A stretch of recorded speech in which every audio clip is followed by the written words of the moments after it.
Yes, I am going to talk about how commerce is being reimagined and how content and AI are central to that success, especially in the B2B space. My name is Scott. If I've met you before, it's good to see you again. Please connect with me on LinkedIn. I promise I don't hound, but I enjoy the occasional like, so I appreciate that. At Flywheel, we do a lot of B2B e-commerce. We are a Znode partner. We're also in the Progress Sitefinity ecosystem, building out digital experiences. We're a Salesforce partner, and we're very much into AI acceleration, using a few other platforms, AI1Z Nucleo, which is now a Progress product, and Copilot to help you actually implement some of those things that our last panel was talking about. So what do I want to accomplish with coming up here and talking to everybody? I want to convince you, or at least reconfirm for you, that there's never been a better time to build the e-commerce experience, the one you know you need. This is a statement that I can attribute to everybody that I've talked to this year. It is a lot to take in. We are also in a precarious situation right now.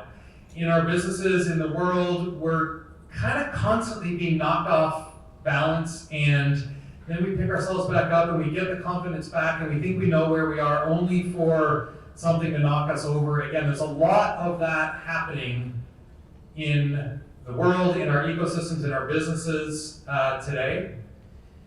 We're hearing from our leaders, from our executives, from our friends, from our neighbors, from our politicians. Don't forget about the opportunity right outside your door, across the street. Domestic resilience is something you can't forget about. There's a huge market available to you right there. And then we're also hearing there's never been a better time to embrace market diversification, go abroad, find new demographics, tap into something you haven't done before, because that's the only way we're going to find growth. That's the only way we're even going to be able to maintain the stability that we've been used to. There's so much changing right now. So, are we supposed to innovate, or are we supposed to operate? If we make some choices, are we going to be saddled with tech debt? Are we going to make the wrong decisions and be criticized for not unlocking ROI fast enough? Or are we going to be resigned to the bin of irrelevance because we didn't decide and technology and competition moved on without us? Okay, are y'all stressed? I'm sorry. At Flywheel, we use the metaphor of the flywheel all the time. A flywheel is the big spinning disc that helps maintain a consistent output of energy from a generator. And sometimes you need to think about how you can make that generator work. And you're going to put your energy into building the machine, and sometimes you have to put your energy into keeping the wheels spinning. And you want to take advantage of the energy and the infrastructure that you've established, and you want to make sure you get the momentum out of it that you know you can get. All right, that's why I'm here talking to you. I wanted to make sure that we're all feeling really good about this statement 20 minutes from now. But I'd really like to know from everybody in the room. I'd like a little bit of validation as well that what I've been talking about resonated. So please come stop me outside, in the hallway, in the washroom, I don't care. Just let me know. Are you going to build? Are you going to push? What was your key takeaway? A little bit of validation would be helpful. Okay, so how are we going to get there together? I'm going to talk about the twin challenges that we're talking about a lot with our clients. I'm going to get into the reality of the B2B buying experience, and then I'm going to give everybody a path to the promised land. Okay. These are not all the challenges that everybody faces, but these are some kind of the classic ones that we're contending with and working on more than any others. So we've still got that classic challenge of content and commerce being somewhat disconnected. But then we've got this emergent challenge. Some folks have mastered it more than others. Maybe some of you are at different sort of comfort levels with AI, but it's overwhelming. In the content and commerce world, e-commerce is treated more like a system. Content is treated more like marketing, and the org chart keeps those apart. I'm sure everybody here is doing it better than that, but that's the simplification. In the AI space, as I was saying at the beginning, we don't know how to start with our businesses. We know how ChatGPT works for us individually at the end of our palm on our phone to add personal productivity. It's a wonderful tool. But all the things that we've talked about, that the panelists talked about, we don't know how to necessarily implement it within our businesses the right way, safely, confidently, that kind of thing. So I'm afraid, folks, that buyers don't care about those frustrations. They want one modern, seamless, story-driven experience. Now, if you ask them why they didn't buy, do they say, well, it's because you didn't give me a seamless, story-driven experience? No, of course not. But we know from focus groups and analyzing user behavior and purchasing patterns that when you can achieve this, you're going to find more results. So let's understand what it is about that B2B buying reality that we need to keep in mind in order to help us accelerate these experiences for our teams and for our products. Please check out Stefania Brally. She was at an event that we hosted back in June. I'm giving her credit because the next few slides are from her. She deals with strategic storytelling. And she was telling us about the fact that everybody, we know all this, but I'm going to remind you. We have two hemispheres in our brain. We have system one that's fast, instinctive. We have system two that's slow, logical, information gathering. System one wants to find the easiest plausible story. System two wants to construct a believable story. So you got one half that's trying to put all the pieces together into something that can be articulated and used to convince somebody else. And on the other side, you're like, oh, I like that one. That feels good to me. Let's get going.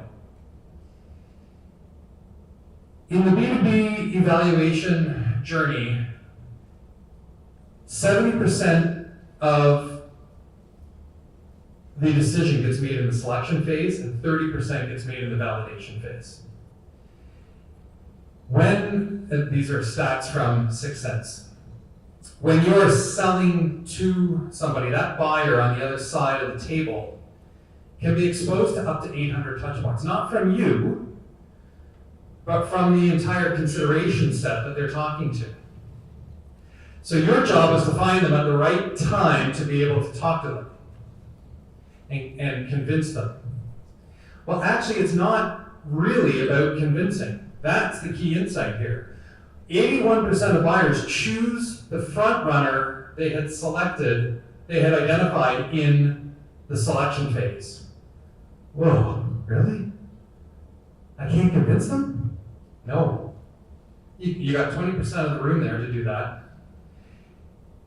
And this is because of, and Stefania's presentation goes into all the cognitive biases that are behind all this, so I'm summarizing.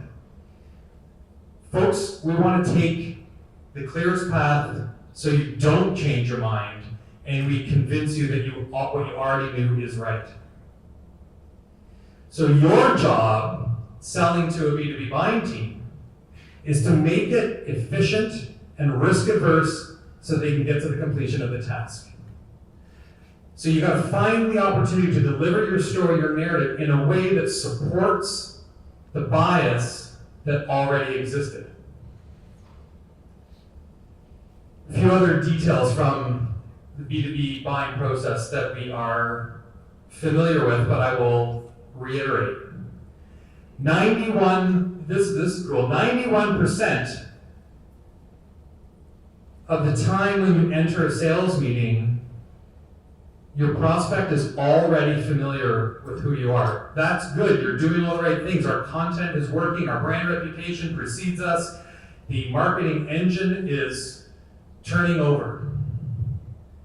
So it's a highly informed stakeholder group, but it is very often a misaligned group. Buyers revise their understanding of their own problem an average of 3.1 times during complex purchases. That's from this year. That's a stat from this year. Therefore, 86% of the time, the buying purchase stalls out. I'm not saying it doesn't get started again, but that uncertainty, that complexity delays the whole process, slows things down, timelines move out, sometimes initiatives do get abandoned.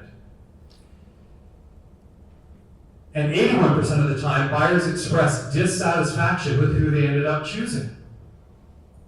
They got to the end and like, well, I guess this is who we'll go with.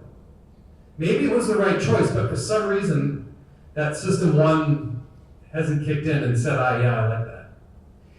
Okay, so you're trying to do demand generation, trying to get your next client to come onto your system so you can set up a catalog for them so they can start ordering everything they need every time.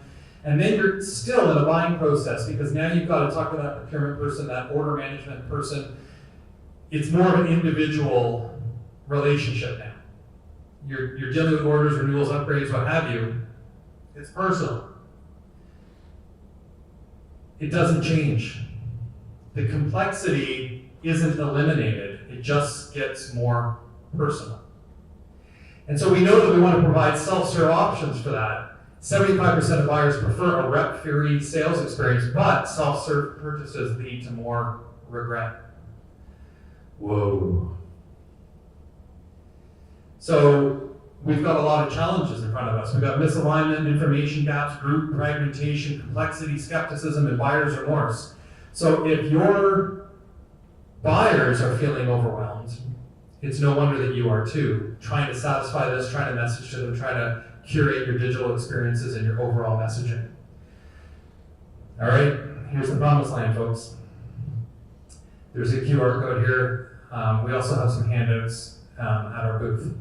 So we've got a B2B acceleration checklist for you that breaks down in one page some categories of how you're engaging and how you're working with your B2B buyer. We're going to take all these challenges, we're going to break them down into categories of how we can address those challenges so that we get to clarity, open access, consensus building, momentum, credibility, and more peace of mind. The sheet breaks it down into things you can do for your business, things you can do to your digital experience, and how AI can accelerate that. So the result is this matrix. So I didn't want to get into everything here in my presentation. This is something you can take a look at later, but it gives you just one thought on every category about how to improve the way that you're building out your digital experience and interacting with those buyers.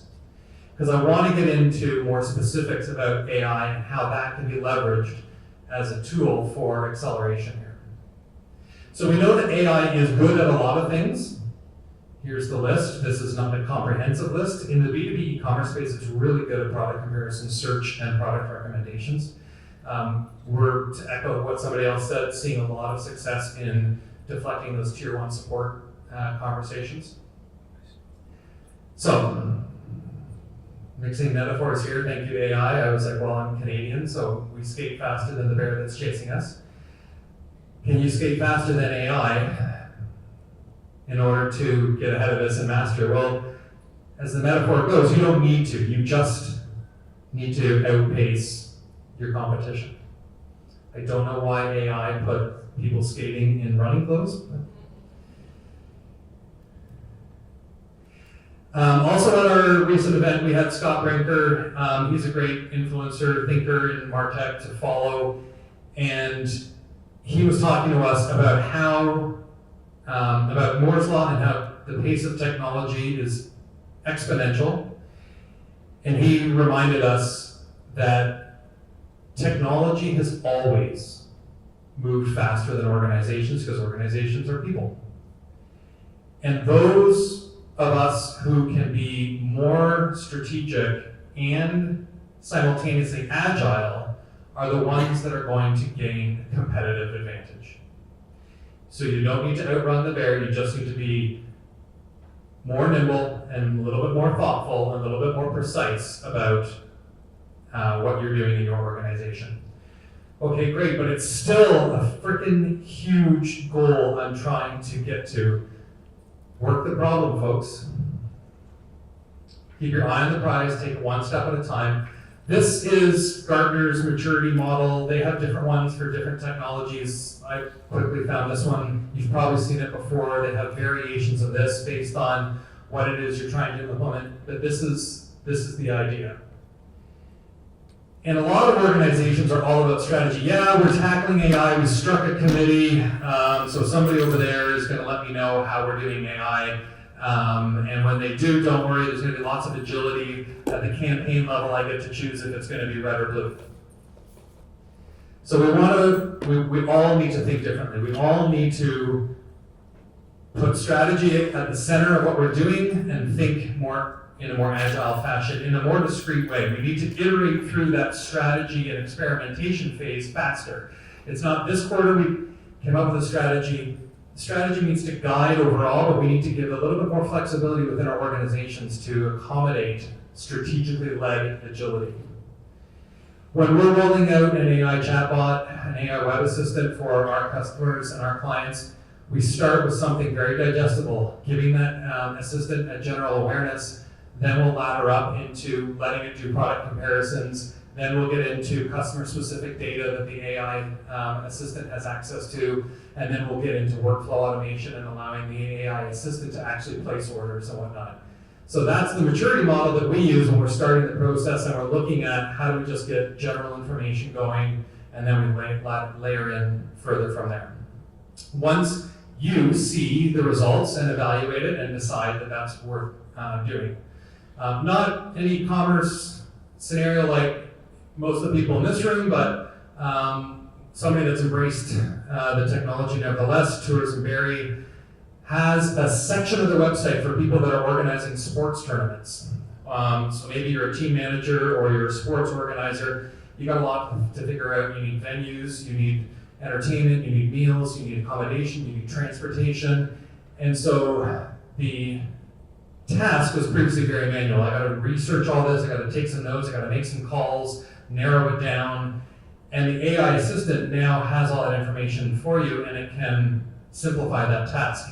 This is an example where we want more creativity in the exchange. We want the AI assistant to be more generally aware of transportation options to the town of Barrie, what some of the accommodation options are. A lot of the information's on the Barrie website, but a lot of it's on the city website or on other websites. So we're still faced with the challenge of, okay, great, but how do I know which one of these tools I can actually trust and which ones are my users going to trust? And we've been acclimatized to the fact that AI hallucinates.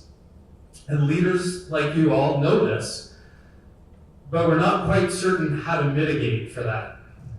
And maybe you're starting to hear these terms, RAG and LLM, a little bit more often. ChatGPT has to be everything to everyone. And it might be helping a high schooler with their social anxiety or their homework, and it needs to be just as equally capable of helping you draft an email that doesn't sound angry.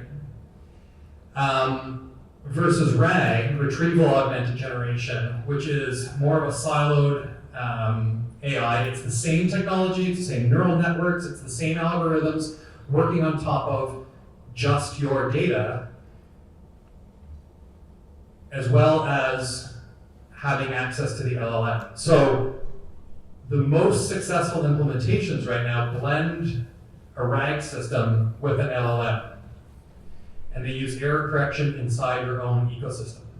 So we work with Progress, Agentic RAG, AI 1 to Z, Microsoft Copilot Studio, and those sit on top of ChatGPT, Gemini, whatever model you want, and we can literally turn a dial. How creative, how much of the LLM we want to use, how much of our own RAG database are we supposed to draw from. And then those platforms are also the orchestrator that are going to be able to talk to platforms like Nelly, Znode, to bring in your contextualized information. In the background here, we've got a screenshot of one of our clients in the financing space, where we're automating financial quoting processes. And that's a highly curated process. So a human being used to key in the data from emails into the quoting system. AI now recognizes the data, puts it on the screen for validation, and a human confirms it. So we're definitely automating the process, but we're doing it in a stepwise fashion so that it can be done digestibly, transparently, and safely. So quick call out to the fact that if you're looking to accelerate the AI for your organization, please come talk to us. With our partnership with Progress, we do have some opportunities to help us get a customer story, and there's some opportunities for some negotiation on what that project would look like. So Chris Knapp is our Sitefinity product manager. He's partner manager. He's with us. He's going to do a breakout this afternoon talking about some more of the AI capabilities within Sitefinity that are also, and other ones that are available from Progress. So if I've whetted your appetite enough, come talk to us more. So getting into bridging content and commerce, this is the slide I had up a few minutes ago. These are the things, a highlight of the things that AI is very good at. Do we get to all go home? Are we all out of jobs? We know the answer is no, because we're the ones that are going to make this work. We're going to let AI do content creation so that we can focus on storytelling. We're going to let AI help us with search so that we can review it and focus on the analysis and what to emphasize. We're going to use AI web assistants to do their thing so that we can focus on building out better user experiences. Content personalization is going to happen so that we can get more precise and in-depth with the content. We're going to let it do product comparison and recommendation so that we can get into curation and enhancement and refining and optimizing that information that's being presented. Trend identification turns into now we can make priorities, and summarization lets us make decisions. AI is going to do tier 1 support so that we can focus on relationship building. Compliance monitoring, AI does really well, and that's the point where you can take a break and let it go grab a coffee. We should at least have some benefit and a break to our effort. Okay, did I get there, folks? Does it seem like there's never been a better time to build that digital experience that you know you need? In the world where commerce is reimagined, you're going to focus more on story-driven e-commerce experiences. You're going to be able to keep that buyer reality in mind instead of focusing on just delivering the accuracy of your catalogs. You're going to use that sales acceleration checklist that I shared to know that you're on the right track. You're going to build your own maturity model so that you have a way of validating your progress towards your own success. You're going to go and learn more about running AI and start using those kinds of systems to increase your confidence and accuracy and comfort with using the AI platforms so that ultimately you can go further than AI can do for yourself. So again, I'd love to know what you've taken away and what you're going to act on here to get your flywheel going. Leaders who win won't be the ones who waited for perfect. They'll be the ones who kept moving. Thanks, everybody.